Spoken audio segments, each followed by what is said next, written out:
Maria Santos sat quietly on her front porch, watching the sun set over the small desert town of Copper Ridge. The wooden chair creaked gently as she rocked back and forth, her weathered hands holding a cup of coffee that had long gone cold.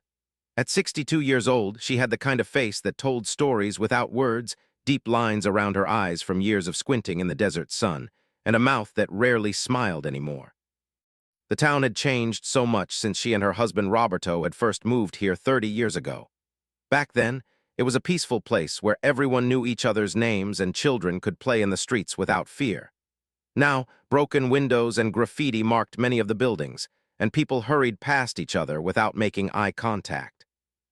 Maria's small adobe house sat at the end of Cactus Street, surrounded by a garden she had lovingly tended for decades. Bright red roses bloomed alongside desert marigolds, creating a splash of color against the dusty landscape. It was the only house on the block that still looked cared for, with fresh paint and a well-maintained yard. She had lived alone for 3 years now, ever since Roberto died of a heart attack while working in their garden. The doctors said it was quick and painless, but Maria knew better. She had seen the stress in his eyes during those final months, the way he worried about the gangs that were slowly taking over their neighborhood. Roberto had been a gentle man, a teacher at the local elementary school who believed that education could solve any problem. He never understood that some problems required a different kind of solution. The evening air was cooling down, bringing relief from the oppressive heat of the day. Maria could hear the distant sound of music from the cantina 3 blocks away, where the local gang members liked to gather. Los Serpients, they called themselves, the Snakes. They had moved into the neighborhood 2 years ago, and since then, everything had changed for the worse. At first, it was just small things. Teenagers spray-painting walls and playing loud music late at night. Then came the drug dealing, the fights, and the intimidation of anyone who dared to complain. The police rarely came to this part of town anymore, claiming they didn't have enough officers to patrol every street. The honest families had mostly moved away, leaving behind only those who couldn't afford to leave or those who were too stubborn to abandon their homes. Maria fell into both categories. She remembered the day she first realized how bad things had become. It was 6 months ago, when she witnessed 3 gang members cornering old Mr. Gonzalez outside his grocery store. They demanded protection money, a weekly payment to ensure his store wouldn't be robbed or vandalized. Mr. Gonzalez was 83 years old and barely made enough money to keep his store open. But he paid, just like everyone else in the neighborhood. Everyone except Maria. She had never been approached for protection money, perhaps because the gang members saw her as just another harmless old widow. They would walk past her house, laughing and making crude jokes, sometimes throwing empty beer bottles into her garden. But they never directly threatened her, and Maria never gave them a reason to. That was about to change. Maria's thoughts were interrupted by the sound of approaching footsteps. 3 young men were walking down Cactus Street, their baggy clothes and tattoos marking them clearly as members of Los Serpients. She recognized the one in front, Carlos "Snake" Rodriguez, the local leader who couldn't have been more than 25 years old. His face was marked with scars, and his eyes held the kind of coldness that came from a life without mercy. Behind him walked 2 other gang members Maria had seen around the neighborhood. One was a tall, skinny boy they called Flaco, who couldn't have been older than 19. The other was a heavy-set man in his 30s known as Oso, whose arms were covered in tattoos of snakes and skulls. They stopped in front of Maria's gate, looking at her house with the calculating eyes of predators sizing up their prey. Carlos stepped forward, his gold teeth catching the last rays of sunlight as he smiled without warmth. "Evening, Senora," Carlos said, his voice carrying a false politeness that fooled no one. "Beautiful house you have here. It would be a shame if something happened to it." Maria continued rocking in her chair, her expression unchanged. She had learned long ago that showing fear only encouraged bullies. "Good evening," she replied simply, her voice steady and calm. Carlos seemed surprised by her lack of reaction. Most people in the neighborhood either cowered in fear or tried to appease him with nervous chatter. This old woman's silence was something new, and it intrigued him. "You know, Senora, this neighborhood can be dangerous at night," Carlos continued, stepping closer to the gate. "Lots of accidents happen to people who don't take proper precautions. Lucky for you, my friends and I provide a security service, very reasonable rates." Flaco snickered behind him, kicking at a small rock on the ground.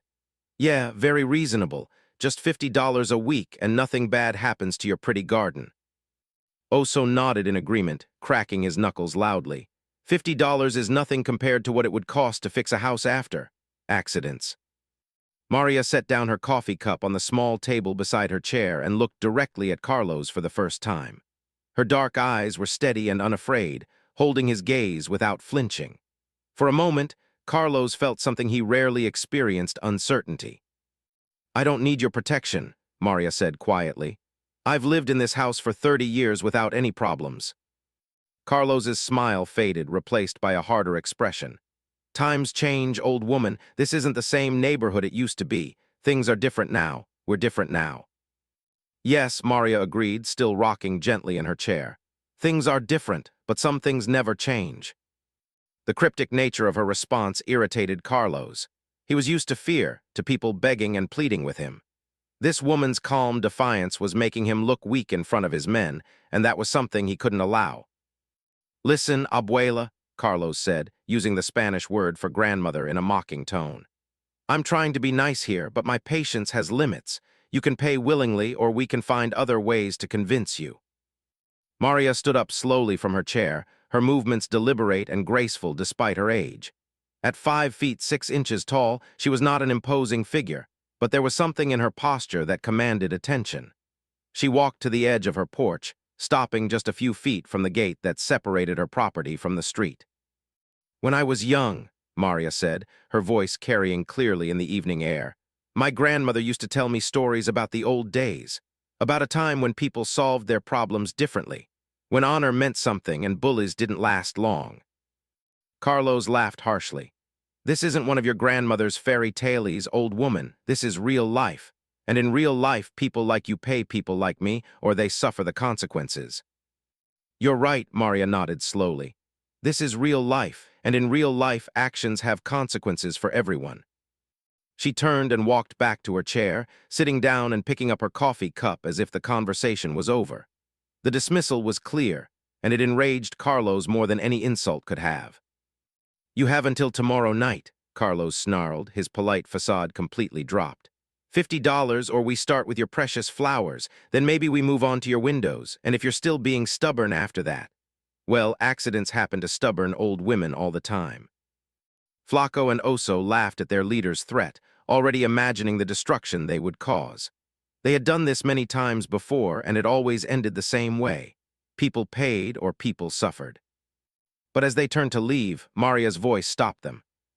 "Before you go," she said, still looking out at the sunset, "I have something to tell you, something you should know before you make any decisions you might regret." Carlos turned back, his patience completely exhausted. "What could you possibly tell us that we need to know?" Maria was quiet for a long moment, and when she spoke, her voice carried a weight that hadn't been there before. 35 years ago, before I came to this town, I lived in a very different place. A place where survival meant learning from the best teachers available. Teachers who understood that sometimes the most dangerous predators look like harmless prey. The 3 gang members exchanged glances, unsure what to make of the old woman's words. Carlos stepped closer to the gate, his eyes narrowing with suspicion. "What are you talking about, old woman? Stop speaking in riddles." Maria finally turned to look at him directly, and for the first time, Carlos saw something in her eyes that made him take an involuntary step backward. It was the look of someone who had seen death and wasn't afraid of it. "I'm talking about my first husband," Maria said simply. "Joseph Running Bear. He was Apache. Full-blooded, raised on the reservation by his grandfather who learned the old ways from warriors who fought alongside Geronimo." The mention of Geronimo sent a chill through the air. Even in their ignorance, the 3 young men had heard stories of the legendary Apache warrior and the fierce fighters who followed him. "Joseph taught me many things during the 5 years we were married," Maria continued, her voice taking on a dreamy quality as she remembered. "How to read the wind and the stars, how to move without sound across any terrain, how to find food and water in the desert, and most importantly, how to fight when fighting was the only option left." Carlos tried to maintain his bravado, but something about the woman's tone made him nervous. "That's ancient history, old woman. Your Apache husband isn't here to protect you now." "No," Maria agreed sadly. "Joseph died in a car accident 5 years after we married, but his grandfather, Thomas White Eagle, took me in as family. He said Joseph would have wanted someone to continue my training. Thomas was one of the last true blade masters of the Apache people. He taught me secrets that most white people never learned, secrets that have been passed down through generations of warriors. She paused, taking a sip of her cold coffee before continuing. Thomas taught me that a blade is more than just a weapon. In the right hands, it becomes an extension of the soul. He taught me 67 different ways to use a knife, 17 ways to throw a tomahawk with deadly accuracy, and how to craft weapons from things most people would consider harmless. Flacco shifted nervously, his earlier confidence beginning to waver.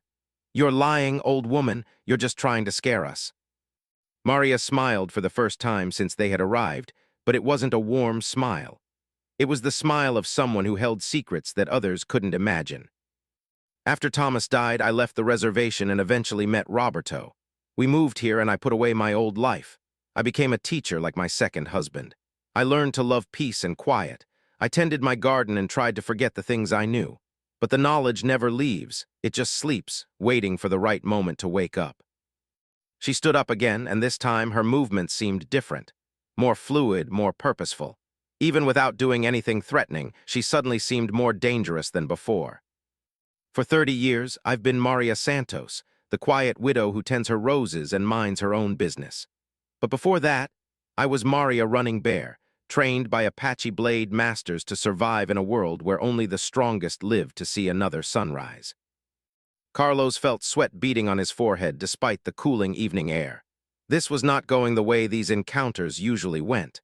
Most people were terrified by now, ready to pay whatever he demanded. This woman seemed to be growing calmer and more confident with each passing moment.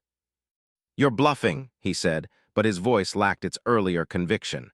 "You think you can scare us with stories about dead Indians and old warriors? This isn't the Wild West, Abuela. This is the 21st century. "You're absolutely right," Maria nodded. "This is the 21st century, but some skills are timeless. The ability to move silently through darkness, the knowledge of where to strike to cause maximum damage with minimum effort, the patience to wait for exactly the right moment to act." She walked to the edge of her porch again, and this time her movements were unmistakably those of a predator. Every step was perfectly balanced, every gesture controlled and purposeful.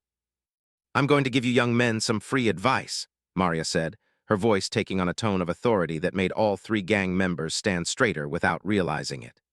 "There are old warriors and there are bold warriors, but there are very few old, bold warriors. The ones who survive to old age do so because they learned when to fight and when to walk away." She pointed a weathered finger at Carlos, and he found himself unable to look away from her eyes. "Tomorrow night, when you come back to collect your protection money, you'll be making a choice. You can choose to walk away and find easier prey, or you can choose to discover why Apache blade masters were feared by the U.S. Army for over 200 years. The silence that followed was broken only by the distant sound of wind rustling through the desert grass. Carlos wanted to say something tough, something that would restore his authority in front of his men. But the words wouldn't come. Something about this woman had changed, and he couldn't quite understand what it was. "We'll be back tomorrow night," he finally managed to say, his voice hoarser than he intended. "And you better have our money ready." But as the 3 gang members walked away, Carlos couldn't shake the feeling that he had just made a terrible mistake. Behind them, Maria sat back down in her rocking chair and picked up her coffee cup, resuming her quiet vigil as the last light faded from the western sky. That night, for the first time in 3 years, Maria didn't go to bed right after sunset. Instead, she went to her bedroom closet and reached behind the old coats and dresses to find a wooden box she hadn't touched in decades. Inside, wrapped in soft leather, were items she had hoped never to use again.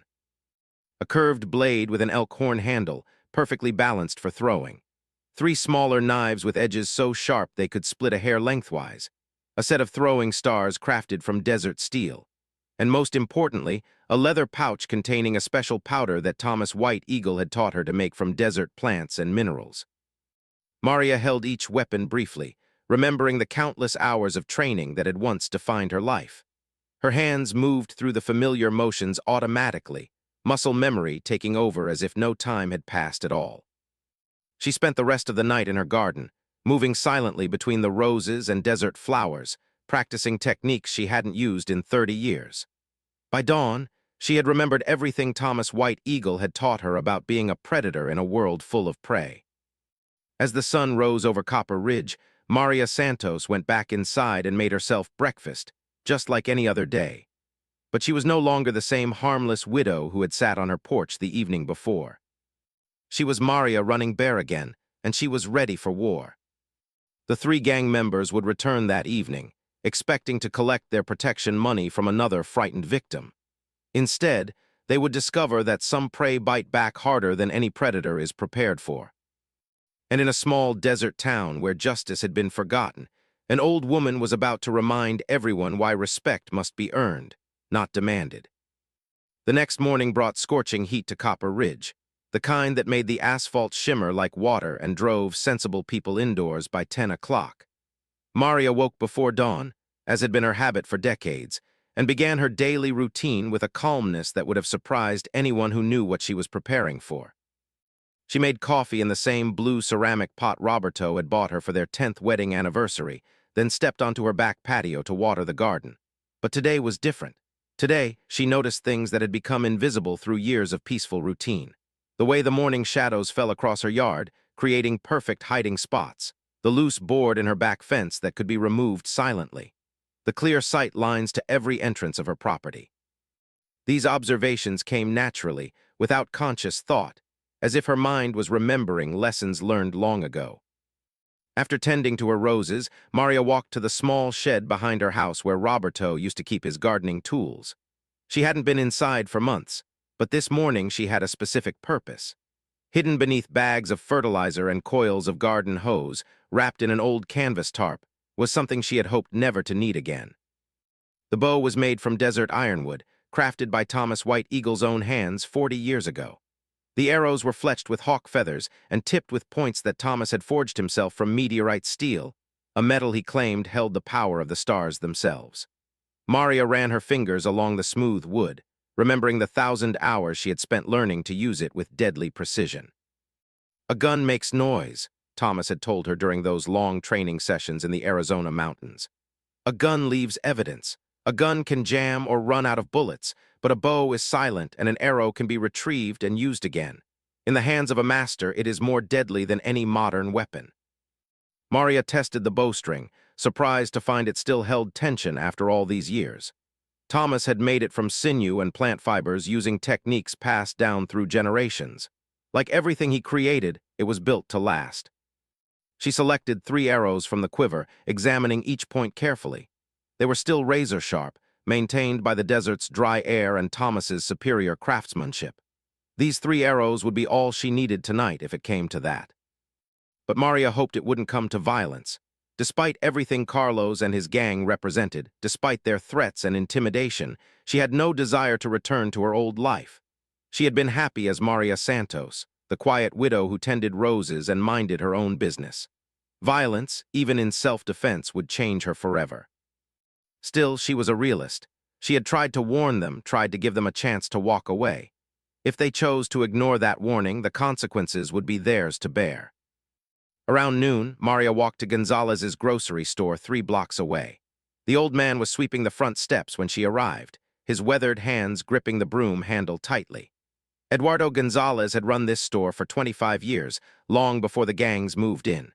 He was one of the few business owners who still lived in the neighborhood, too proud and too poor to relocate. "Buenos dias, Eduardo," Maria greeted him with a genuine smile. Despite everything happening in their community, she remained fond of the stubborn old grocer who continued to serve his neighbors when others had given up. "Ah, Maria," Eduardo's face brightened considerably. "Good to see you, my dear, the usual groceries today." "Just a few things," Maria replied, but instead of going inside, she remained on the front step. "Eduardo, I need to ask you something important. Tonight, if you hear unusual sounds coming from my direction, I want you to stay inside. Keep your doors locked and don't come outside until morning, no matter what you hear." Eduardo's smile faded, replaced by concern. "Maria, what's happening? Are you in some kind of trouble?" "Nothing I can't handle," she assured him. "But please promise me you'll stay inside tonight and tell your wife too." The old man studied her face carefully. He had known Maria for 30 years, and he had never seen this particular expression in her eyes before. It was the look of someone preparing for something serious. "I promise," he said finally. "But if you need help, you know you can call me. I may be old, but I still remember how to fight." Maria smiled and patted his arm gently. "I know, my friend, but this is something I need to do alone." She bought a few simple groceries, bread, cheese, and fruit, then returned home to continue her preparations. The afternoon passed slowly, each hour bringing her closer to a confrontation she dreaded but couldn't avoid. At 4 o'clock, Maria called her niece Carmen, who lived in Phoenix. They chatted about everyday things, Carmen's job at the hospital, her children's school activities, plans for the upcoming holidays. It was a normal conversation, but Maria found herself memorizing every detail, storing away the sound of Carmen's laughter and the warmth in her voice. "Aunt Maria," Carmen said as their conversation neared its end, "you sound different today. Is everything okay?" "Everything is fine, Mija," Maria lied smoothly. "I was just thinking about your Uncle Roberto today, missing him more than usual, I suppose." "I understand," Carmen said softly. "You know you're always welcome to come stay with us in Phoenix. The kids would love to have their great-aunt around more often." "I know, dear one, perhaps soon." After hanging up the phone, Maria sat quietly in her living room, surrounded by 30 years of memories. Pictures of Roberto smiled down at her from every surface. Their wedding day, family gatherings, quiet moments in the garden they had built together. This house had been their sanctuary, their piece of heaven in an imperfect world. Now it might become a battlefield. As evening approached, Maria changed from her everyday clothes into something more practical. Dark jeans, a black cotton shirt, and soft-soled shoes that would make no sound on concrete or dirt. She braided her gray hair tightly against her head and wrapped a dark bandana around it. Looking in the mirror, she was struck by how much she resembled the young woman Thomas White Eagle had trained so many years ago. The same dark eyes, the same determined set to her jaw. Only the lines on her face and the silver in her hair marked the passage of time. At 7 o'clock, she took the bow and arrows from the shed and carried them to her bedroom. She placed them on the bed, then knelt beside them and closed her eyes. "Grandfather Thomas," she whispered, using the title he had insisted she call him, "if you're watching from the spirit world, guide my hands tonight. Let me be swift and merciful, and if possible, let me avoid bloodshed altogether." She felt no supernatural presence, heard no mystical voice offering guidance. But somehow, the simple act of speaking to Thomas's memory calmed her nerves and focused her mind. At 8:30, as the last light faded from the western sky, Maria heard the sound she had been expecting. Footsteps on gravel, multiple sets, moving without any attempt at stealth. Carlos and his men were approaching, confident in their power and certain of victory. Maria moved to her front window and peered through the curtains. The 3 gang members were walking down Cactus Street, but this time they weren't alone. 2 additional men accompanied them, reinforcements brought to ensure that the stubborn old woman understood her place in the new order. She recognized one of the new arrivals as Miguel Bones Rivera, Carlos's lieutenant and a man with a reputation for extreme violence. The other was younger, probably a new recruit eager to prove his worth to the gang. All 5 men carried weapons, baseball bats, chains, and at least one gun that Maria could see. They stopped in front of her gate, spreading out in a loose semicircle that would make escape impossible for an ordinary person. But Maria was not an ordinary person, and escape was not on her mind. "Senora Santos," Carlos called out, his voice carrying false cheer. "We're back for our business arrangement. I hope you've had time to reconsider our generous offer." Maria didn't answer immediately. Instead, she moved silently to her back door, slipping outside and making her way through the darkness to a position behind the group. The bow was in her hands, an arrow nocked but not yet drawn. "Maybe she's not home," suggested Flaco, though his voice betrayed nervousness. "Oh, she's home," Miguel said with certainty. "I can smell her fear from here. They always try to hide, but it never works." "Senora," Carlos called again, louder this time. "Don't make this more difficult than it needs to be. Come out and we can settle this like civilized people." When there was still no response, Carlos nodded to his men. "Check the windows. If she won't come out, we'll go in." The young recruit moved toward the front porch, his baseball bat held ready for destruction. That was when Maria made her presence known. I wouldn't do that if I were you. All 5 men spun around, searching for the source of the voice. Maria stood 20 feet behind them, barely visible in the darkness, the bow held at her side but ready to be raised in an instant. "How did you get behind us?" Miguel demanded, his hand moving toward the gun tucked into his waistband. "I've been behind you since you arrived," Maria replied calmly. "I wanted to give you one last chance to reconsider. Walk away now and no one gets hurt." Carlos laughed, though it sounded forced. "You think you can scare us with a toy bow and arrow? This isn't some cowboy movie, old woman. This is real life." "Yes," Maria agreed. "It is real life, and in real life arrows kill just as effectively as bullets, perhaps more so because they make no noise when they fly." To demonstrate her point, she raised the bow and drew back the string in one fluid motion. The arrow was aimed directly at Carlos's chest, and even in the dim light, he could see that her aim was perfectly steady. "You're bluffing," Carlos said, but his voice had lost much of its confidence. "You won't shoot. You're just a harmless old lady." "You may be right," Maria admitted. "I hope you're right, but are you willing to bet your life on it?" The standoff continued for several long moments, with neither side willing to make the first move. Maria's arms showed no tremor, no sign of fatigue from holding the drawn bow. Years of training had given her the strength and endurance to hold this position for as long as necessary. It was Oso who finally lost his patience. With a roar of anger, he charged toward Maria, his chain-wrapped fist swinging in a wide arc intended to knock the bow from her hands. Maria's response was instantaneous and devastating. She shifted her aim slightly and released the arrow, then immediately knocked a second one before the first had even reached its target. The arrow struck Oso in the right shoulder with tremendous force, spinning him around and sending him crashing to the ground. The meteorite steel point punched completely through his shoulder and embedded itself in a fence post behind him, pinning him in place. "Dios mío," Flaco gasped, staring at his injured companion. "She actually shot him." Oso was screaming in pain and terror, trying unsuccessfully to pull the arrow from his shoulder. The wound was bleeding freely, but Maria had aimed to disable, not to kill. Still, the message was clear. She could have easily placed that arrow through his heart instead.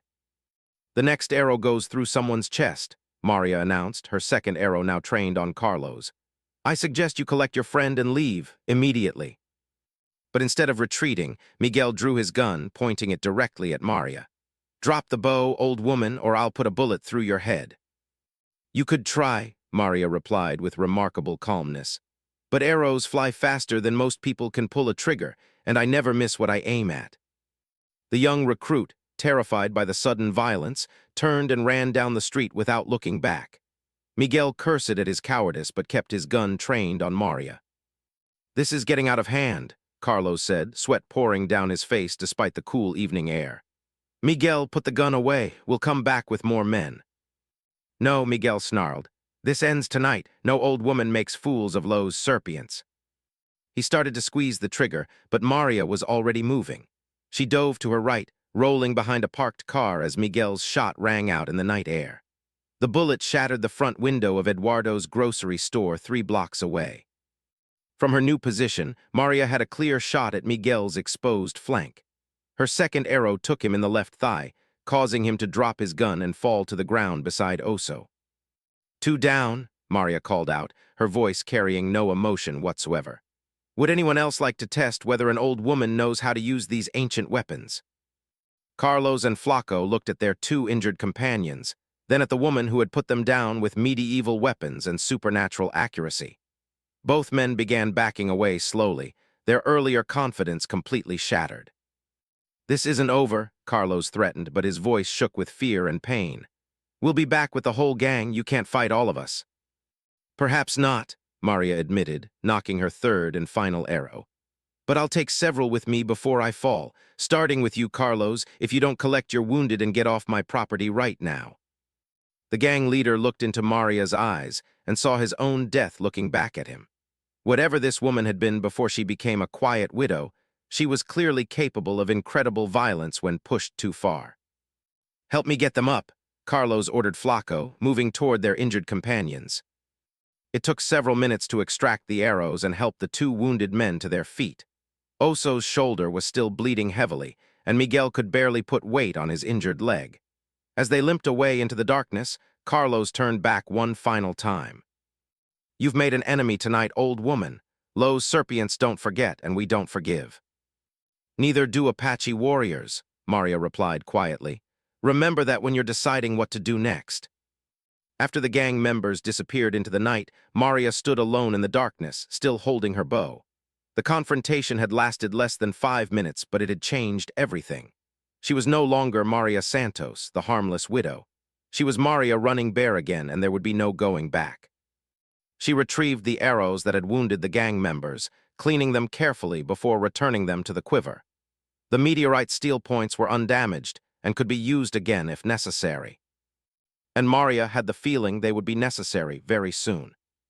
As she walked back to her house, she noticed lights coming on in windows throughout the neighborhood. People had heard the gunshot and were peering cautiously outside to see what had happened. Word would spread quickly that the quiet woman on Cactus Street had fought back against Los Serpients. Some of her neighbors would be inspired by her courage.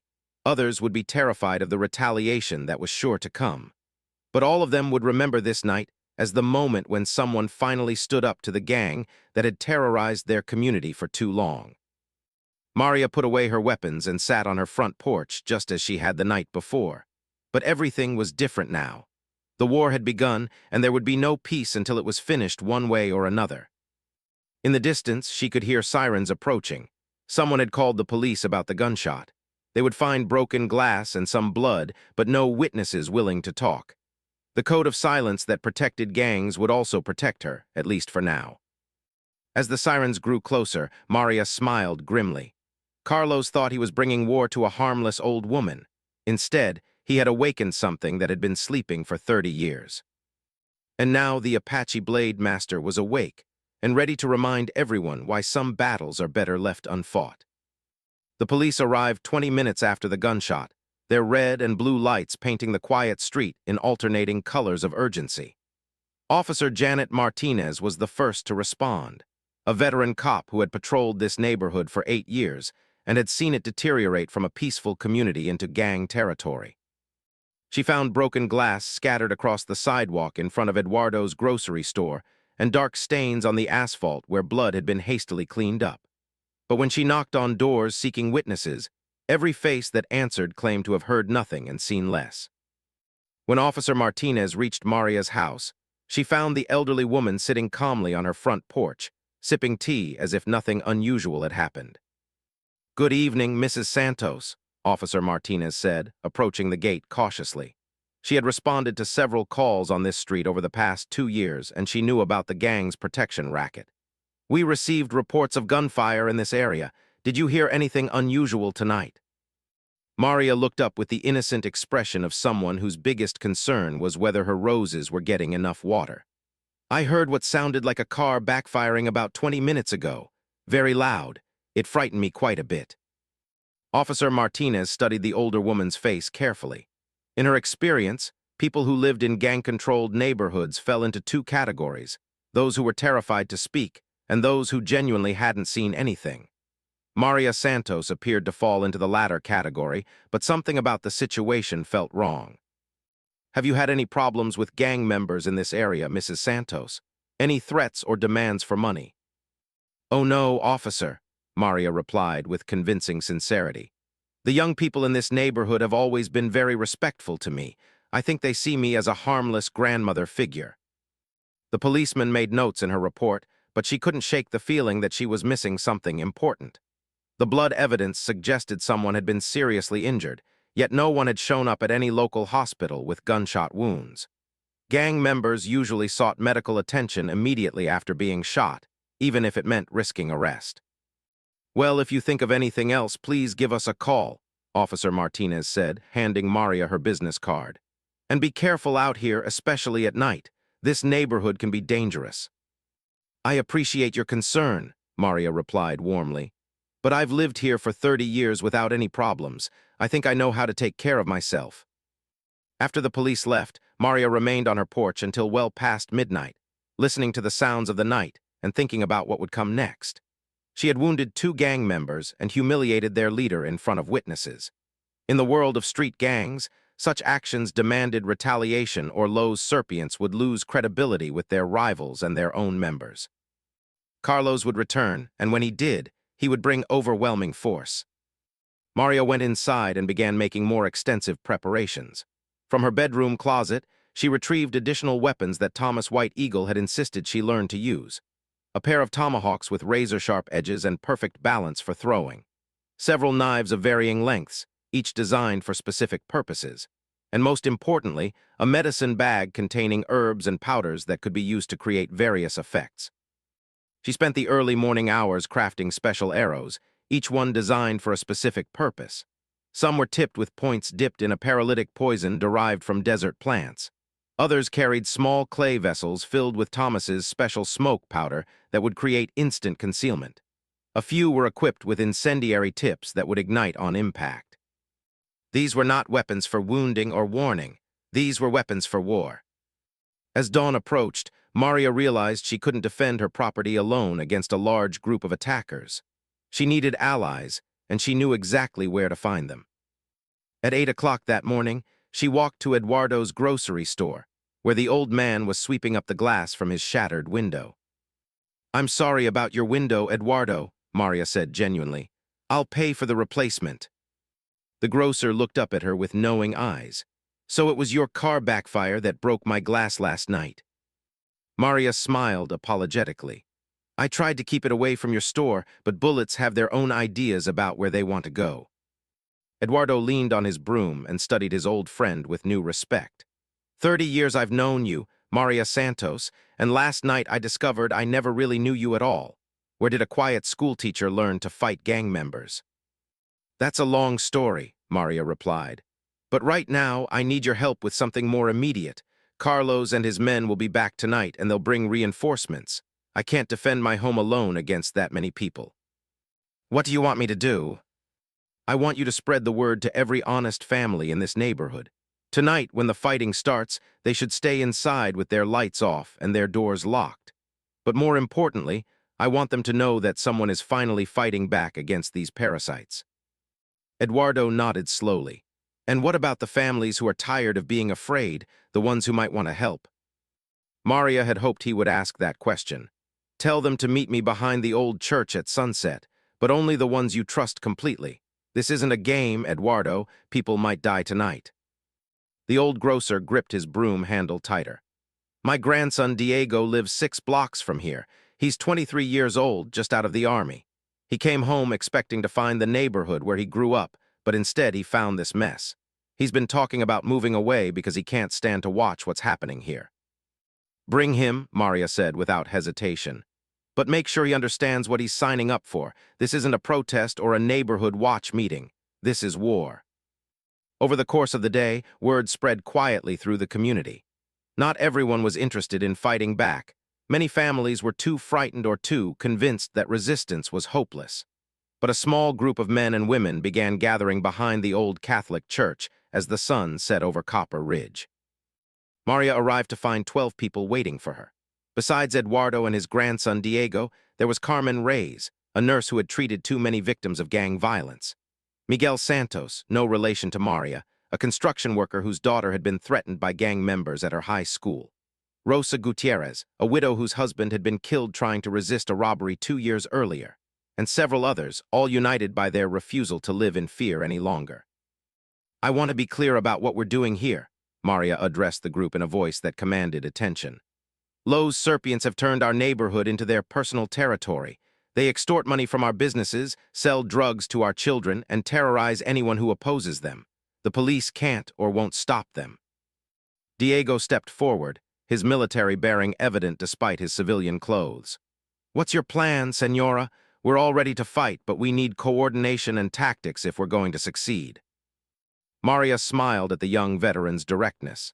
"The plan is simple. We turn their own tactics against them. They use fear and intimidation to control the neighborhood. Tonight, we're going to show them what real fear looks like." She spread out a hand-drawn map of the neighborhood on an old table behind the church. "Carlos will probably bring 15 to 20 men. They'll expect me to be alone and vulnerable in my house. Instead, we're going to be waiting for them in positions they won't expect." For the next hour, Maria outlined her strategy with the precision of a military commander. Each person was assigned a specific position and responsibility. Some would be hidden observers, ready to call for police backup when the fighting was over. Others would be positioned to cut off escape routes. The few with combat experience would be placed where the fighting was likely to be heaviest. "One more thing," Maria said as the meeting concluded. "I want everyone to understand that we're not murderers. Our goal is to drive Lowe's serpients out of our neighborhood, not to kill unnecessarily. But if they force us to choose between their lives and our freedom, we choose our freedom." As the group dispersed to take their positions, Diego approached Maria privately. "Senora, can I ask you something? Eduardo told me you learned to fight from Apache warriors. Is that really true?" Maria looked at the young soldier and saw the same question in his eyes that she had been asking herself all day. Was she really capable of the violence she was planning? 40 years ago, I was married to a man named Joseph Running Bear. His grandfather, Thomas White Eagle, was one of the last true Apache blade masters. He taught me to fight not because he wanted me to become a warrior, but because he wanted me to survive in a dangerous world. She paused, remembering Thomas's weathered face and gentle voice. Thomas always said that the greatest victory is the one achieved without fighting, but he also taught me that some enemies only understand force. When peaceful solutions fail, a warrior must be ready to do what peace cannot accomplish. Diego nodded respectfully. "I understand, and for what it's worth, I think your Apache teacher would be proud of what you're doing tonight." As the young man walked away to take his assigned position, Maria felt a moment of profound sadness. She had hoped to live out her remaining years in peace, tending her garden and cherishing memories of Roberto. Instead, she was about to become what she had never wanted to be again, a warrior in a battle that would define the future of her community. At 9 o'clock, Maria took her position on the roof of her house, invisible from the street but with perfect views of all approaches. Her bow was ready, along with the special arrows she had prepared. Around the neighborhood, 11 other people waited in carefully chosen hiding spots, connected by hand signals and a simple but effective communication system. At 9:30, they came. Carlos had indeed brought reinforcements. Maria counted 18 men spread out in a loose formation intended to surround her property completely. They moved with the confidence of predators who had never encountered organized resistance. Several carried firearms, others wielded baseball bats and chains. A few had gasoline cans, apparently planning to burn her house down if she continued to resist. But they made one crucial mistake. They assumed their enemy was a single old woman hiding inside a house. They never looked up to see the figure crouched motionless on the roof above them. "Senora Santos," Carlos called out, his voice carrying a mixture of anger and false confidence. "We're back, and this time we brought friends. You can't fight all of us with your little bow and arrows." When there was no response, he gestured to his men. "Spread out, cover every exit. If she wants to play games, we'll flush her out." That was when Maria's allies revealed themselves. Rosa Gutierrez stepped out from behind a parked car 50 yards away, holding an old hunting rifle that had belonged to her deceased husband. "Drop your weapons," she shouted in a voice that carried clearly through the night air. Before the gang members could react, Diego appeared from another direction, his military-issue sidearm trained on the group's flank. Then Carmen, Miguel, and Eduardo emerged from their hiding places, all armed and all looking determined to end Lowe's serpient's reign of terror. "You're surrounded," Diego announced with military authority. "Put down your weapons and walk away or face the consequences." Carlos looked around at the unexpected opposition, his mind racing to understand how a simple intimidation mission had turned into an ambush. "Who are you people? This isn't your fight." "We live here," Rosa replied simply. "That makes it our fight." For a moment, it seemed like the confrontation might end without bloodshed. Several of the younger gang members were clearly having second thoughts about facing organized resistance from armed neighbors. But Carlos had too much pride and too much to lose to back down in front of his men. "Kill them all," he screamed, raising his own gun toward Rosa. That was when Maria Running Bear reminded everyone why Apache warriors had been feared throughout the Southwest. Her first arrow took Carlos in his gun hand, the meteorite point severing tendons and sending his weapon spinning away into the darkness. Her second arrow struck the gasoline can being carried by another gang member, puncturing it and sending fuel splashing across the street. Before anyone could react to the arrows, Maria had switched to her tomahawks.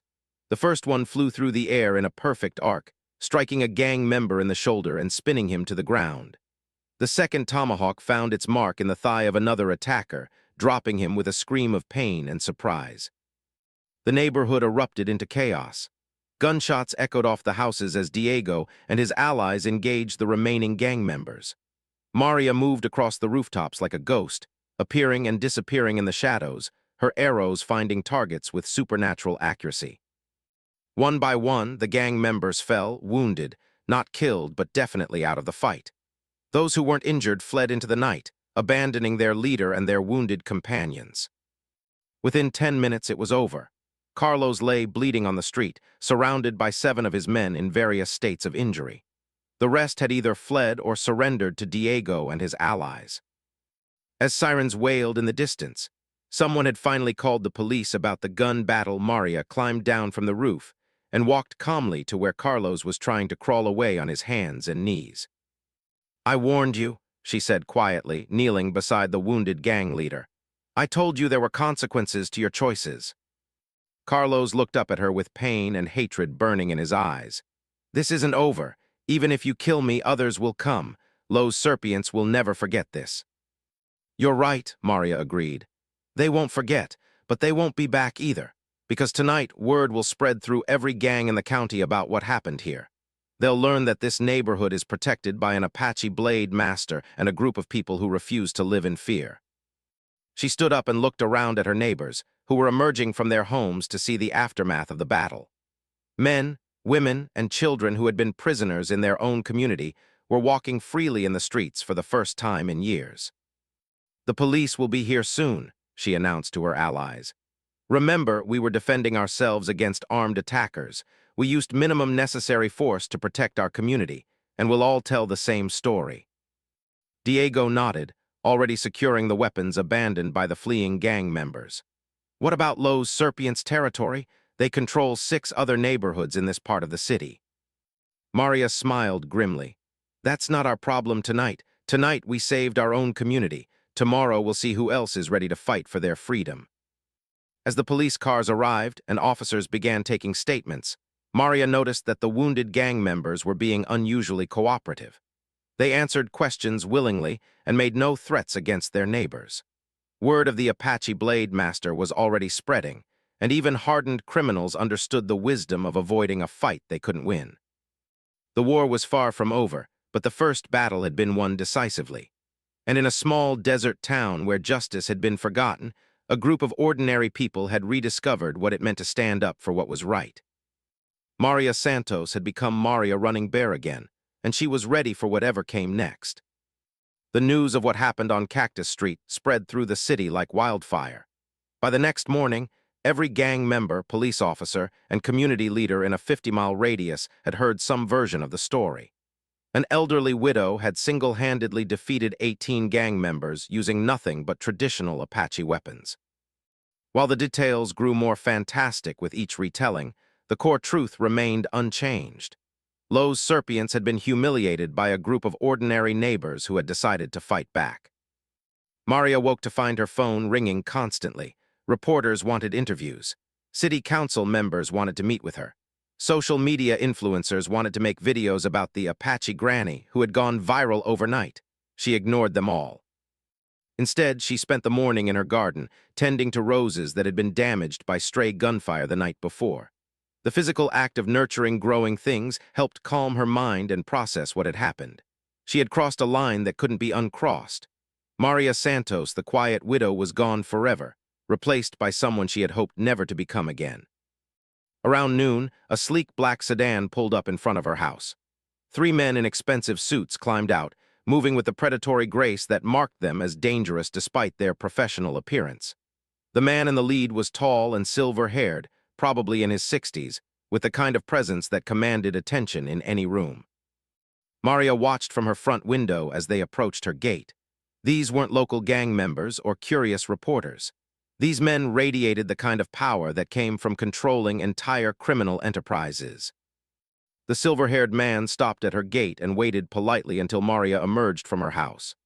"Mrs. Santos," he said with a slight accent that might have been European.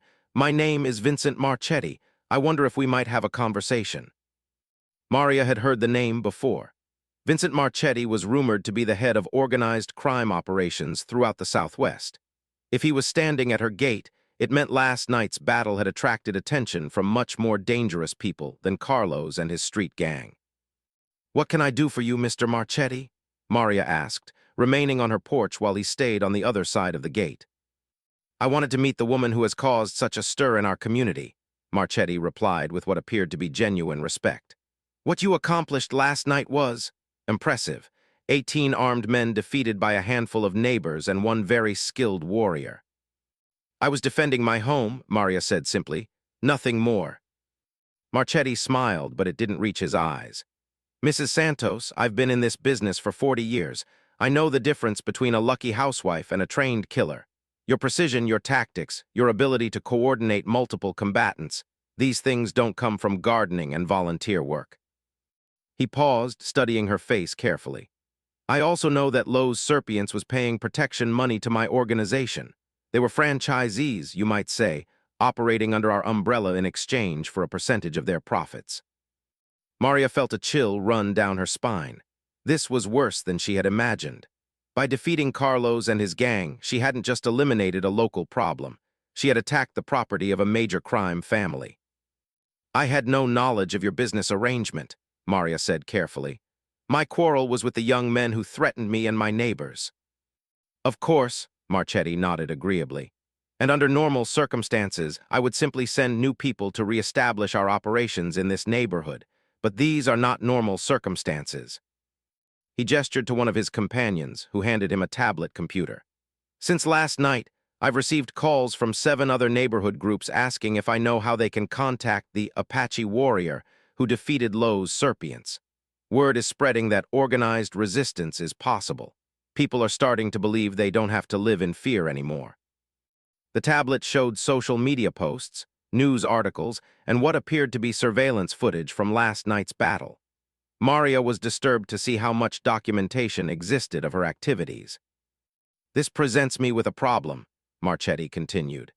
"If I send soldiers to retaliate against you, I risk creating a martyr and inspiring even more resistance. But if I do nothing, I appear weak in front of my competitors and my own people." "What are you proposing?" Maria asked, though she suspected she already knew. "I'm proposing a business arrangement. You have skills that are extremely valuable. I have resources and protection that you're going to need when word of this spreads to other criminal organizations. We could work together."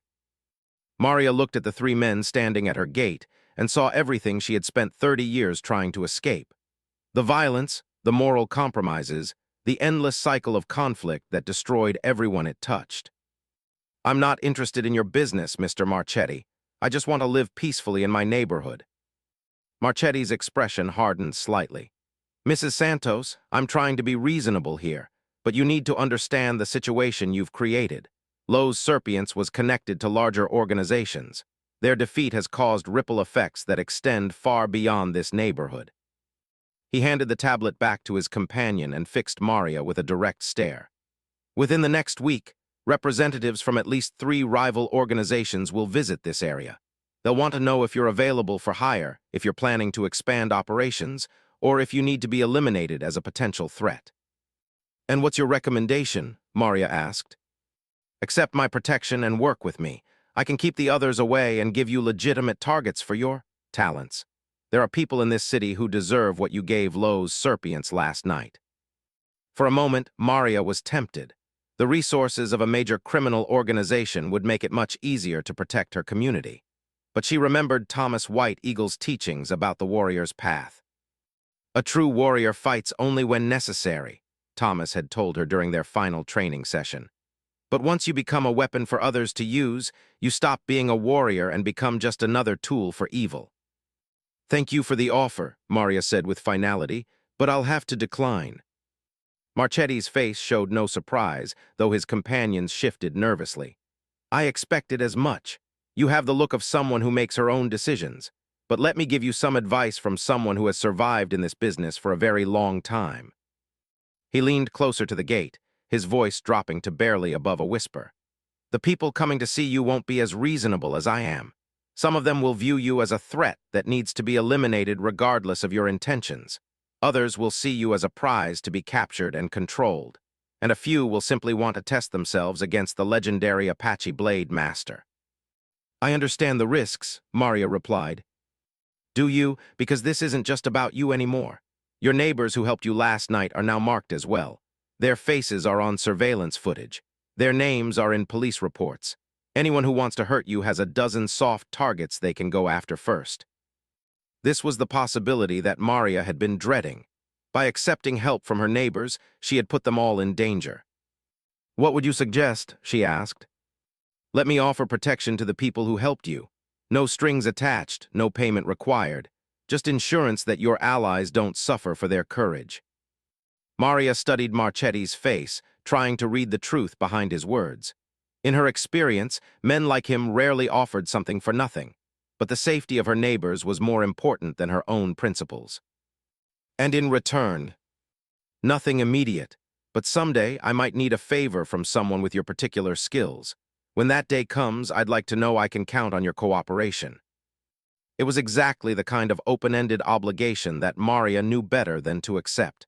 Once she owed a favor to Vincent Marchetti, she would never be free of him. I need time to think about it, she said finally. Marchetti nodded and handed her a business card with nothing on it except a phone number. Take all the time you need, but don't take too long. My competitors aren't known for their patience. After the three men drove away, Maria sat on her porch and considered her options. She could try to handle the approaching threats alone, but that would leave her neighbors vulnerable. She could accept Marchetti's protection, but that would make her indebted to a criminal organization. Or she could find a third option that no one was expecting. That afternoon, she drove to Phoenix to visit her niece Carmen at the hospital where she worked. Carmen was a nurse in the emergency department, and over the years, she had mentioned several colleagues who had military or law enforcement backgrounds. Aunt Maria, Carmen exclaimed when she saw her. I saw the news reports about what happened in your neighborhood. Are you okay? I'm fine, Mija, Maria assured her. But I need to ask you about something. You've mentioned working with veterans who have trouble adjusting to civilian life. Are any of them looking for work? Carmen looked puzzled. What kind of work? Security work. I think my neighborhood is going to need professional protection for a while. Over coffee in the hospital cafeteria, Carmen introduced Maria to Dr. James Clearwater, a Navajo physician who ran a support group for Native American veterans. Dr. Clearwater was intrigued by Maria's story, especially when she mentioned her training with Thomas White Eagle. I knew Thomas, Dr. Clearwater said quietly. He was legendary among the traditional teachers. If he trained you, you're more dangerous than anything these urban gangs have ever faced. The problem is that my actions have attracted attention from people much more dangerous than street gangs, Maria explained. I need allies who understand both modern warfare and traditional fighting methods. Dr. Clearwater smiled. I think I know exactly the people you need. There's a group of veterans Apache, Navajo, and Hopi who have been looking for a way to use their military training to protect native communities from drug dealers and gangs. They call themselves the Desert Hawks. He pulled out his phone and made a call. 20 minutes later, Maria was talking to Sergeant First Class Robert Crow Feather, a recently retired Army Ranger who had served 3 tours in Afghanistan.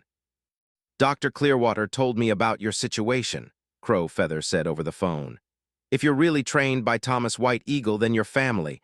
The Desert Hawks don't abandon family. What exactly are you offering? Maria asked. 12 highly trained veterans who are tired of watching gangs destroy our communities. We've been looking for an opportunity to make a real difference, and your neighborhood sounds like the perfect place to start. This isn't going to be simple community policing, Maria warned. The people coming for us are professional criminals with military-grade weapons and unlimited resources. Good, Crowfeather replied with grim satisfaction. We've been fighting amateurs for too long. It'll be nice to have a challenge. That evening, Maria called the number on Marchetti's business card. Mr. Marchetti, this is Maria Santos. I've made my decision about your offer. I'm listening. I don't need your protection, and I won't work for you. But I want you to know that my neighborhood is now under the protection of the Desert Hawks, a group of Native American military veterans. If you or your competitors want to test us, you're welcome to try. There was a long pause before Marchetti responded. The Desert Hawks. I've heard rumors about them. Iraqi and Afghan war veterans who specialize in desert warfare. Among other things, Maria confirmed. You're playing a very dangerous game, Mrs. Santos. These veterans may be skilled, but they're still just a dozen men against organizations with hundreds of soldiers. 12 Native American military veterans who know every inch of the desert and have nothing left to lose, Maria corrected. Plus one Apache blade master who's tired of being pushed around by bullies. Another pause. I respect your decision even if I think it's unwise, but my offer of protection for your neighbors still stands, as a gesture of professional courtesy. That's very kind of you, but it won't be necessary. The Desert Hawks protect their own. Very well, I hope you know what you're doing, Mrs. Santos. So do I, Mr. Marchetti. As Maria hung up the phone, she felt a mixture of relief and apprehension. She had rejected the easy path of criminal protection and chosen to trust her fate to a group of warriors who shared her heritage and her values. But she knew that the real test was yet to come. Within days, other criminal organizations would send their representatives to Copper Ridge. They would find not a frightened old woman hiding in her house, but a fortified community defended by some of the most skilled warriors in the American Southwest. The quiet neighborhood war was about to become something much larger and more dangerous. But for the first time since the confrontation with Lowe's Serpients began, Maria felt like she had a real chance of protecting both her home and her principles. The Desert Hawks were coming, and Maria Running Bear would finally have allies who understood what it meant to be warriors in a modern world. The Desert Hawks arrived in Copper Ridge 3 days later, just as the first competitor organizations began sending scouts to assess the situation. 12 veterans in civilian clothes, driving unremarkable vehicles, but carrying themselves with the disciplined bearing that marked them as serious professionals. Sergeant First Class Robert Crow Feather was exactly what Maria had expected, a compact, weathered man in his early 40s whose dark eyes missed nothing, and whose movements were economical and purposeful. He had brought with him 11 other veterans representing various tribal nations and military specialties: snipers, demolitions experts, communications specialists, and close-quarters combat instructors.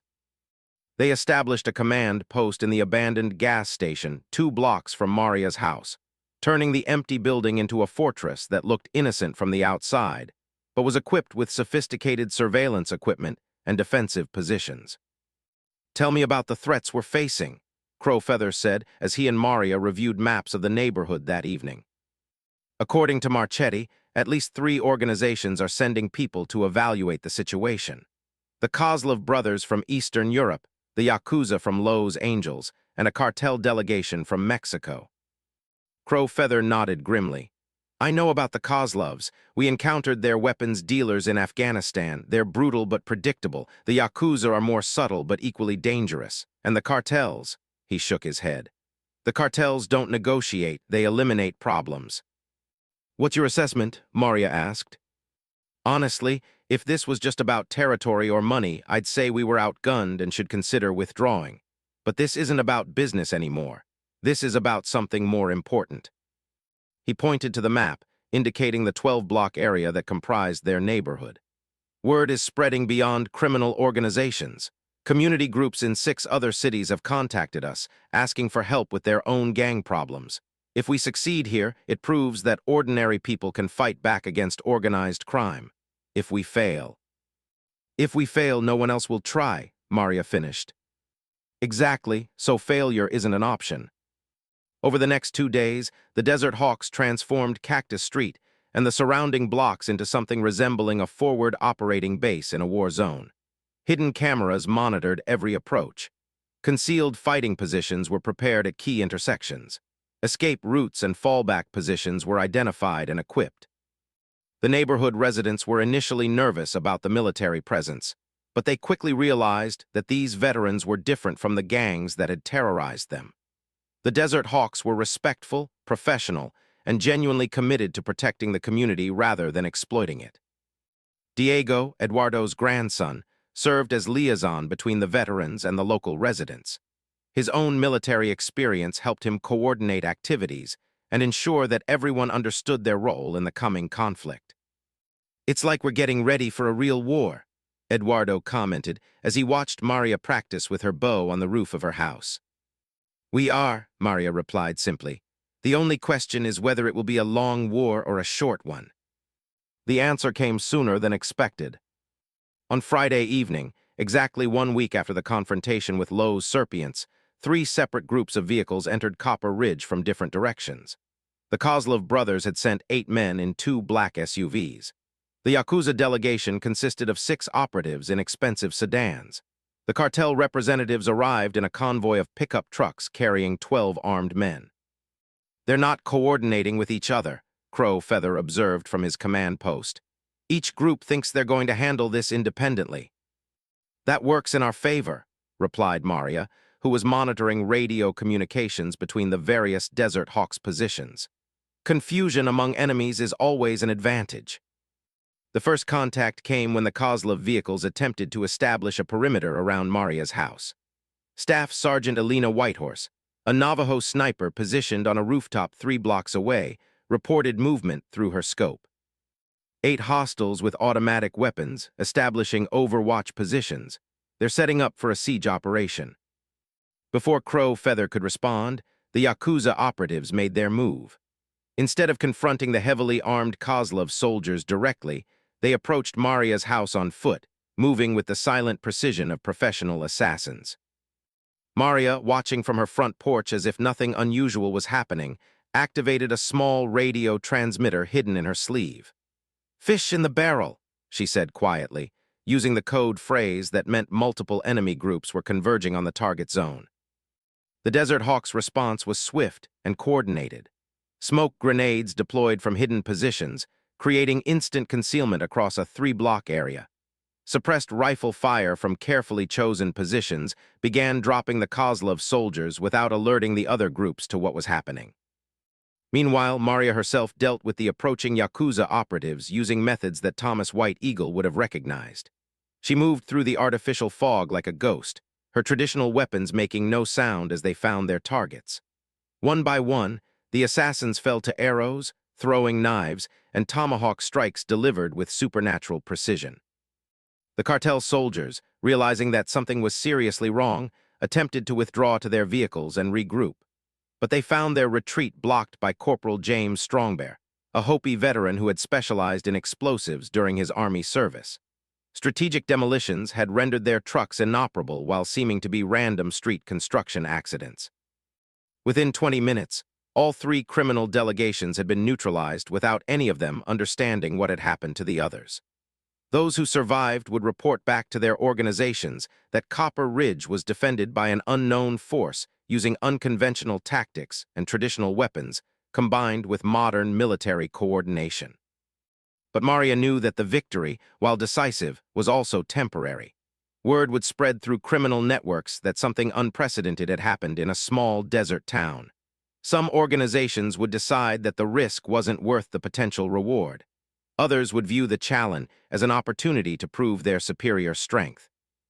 The real test came 2 weeks later, when Vincent Marchetti returned to Copper Ridge, not with bodyguards this time, but with a full military convoy carrying 40 heavily armed soldiers. "Mrs. Santos," Marchetti called through a loudspeaker as his forces surrounded the neighborhood, "I tried to handle this diplomatically, but you've forced me to take more direct action. Surrender yourself and your veteran friends, and I'll ensure that no civilians are harmed." Maria stepped out onto her front porch, clearly visible to the assembled soldiers but showing no fear. "Mr. Marchetti, you're making the same mistake that everyone else has made. You're assuming this is about one old woman with traditional weapons." She raised her hand, and suddenly the afternoon air was filled with the sound of helicopter rotors. 3 military choppers appeared over the horizon, their markings identifying them as units of the Arizona National Guard. "You see," Maria continued as the helicopters took position overhead, "it turns out that several of my new friends still have connections in the military. When they reported that a private army was threatening an American community, certain people in the federal government became very interested." Crow Feather's voice echoed from hidden speakers throughout the neighborhood. Mr. Marchetti, this is Sergeant First Class Robert Crow Feather, Arizona Army National Guard. Your forces are surrounded by federal agents and military personnel. You have 30 seconds to order your men to drop their weapons and surrender. For the first time since Maria had known him, Vincent Marchetti looked genuinely surprised. He had built his criminal empire by staying below the radar of federal law enforcement, avoiding the kind of high-profile conflicts that brought government attention. But the story of the Apache Blade Master and her veteran allies had attracted exactly the kind of media coverage that made continued secrecy impossible. You played this very well, Marchetti admitted, as FBI agents began taking his soldiers into custody. I underestimated how much attention your little war would generate. It was never my intention to become famous, Maria replied. I just wanted to tend my garden in peace. And now, Maria looked around at the neighborhood that had been transformed from a gang-controlled wasteland into a community where children could play safely in the streets again. The residents who had spent years living in fear were emerging from their homes, watching as the last major threat to their security was neutralized by federal authorities.